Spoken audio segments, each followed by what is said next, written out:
Seringkali hati bertanya dalam diam, kenapa kita dipertemukan jika pada akhirnya hanya saling melukai? Mengapa harus ada senyum, tawa, dan harapan, kalau akhirnya semua berubah menjadi luka yang membekas? Tapi seiring waktu berjalan, aku mulai mengerti, tidak semua yang datang dalam hidup kita ditakdirkan untuk menetap.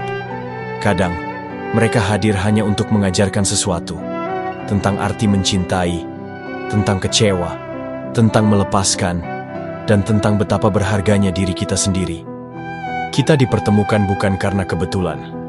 Ada maksud Tuhan yang tak selalu bisa kita pahami saat itu juga. Ada yang datang untuk mengisi ruang hati yang sepi, namun hanya sementara. Dan ketika mereka pergi, mereka meninggalkan pelajaran berharga, bahwa cinta sejati bukan yang membuatmu terluka, tapi yang membuatmu tumbuh tanpa harus kehilangan dirimu sendiri. Mungkin kita dipertemukan bukan untuk saling memiliki, tapi untuk saling menguatkan di masa yang rapuh.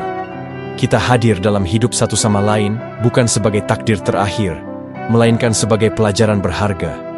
Meski akhirnya hanya menyisakan luka, dari luka itulah kita belajar mencintai diri sendiri, belajar melepaskan dengan ikhlas, dan belajar bahwa tidak semua yang datang harus bertahan.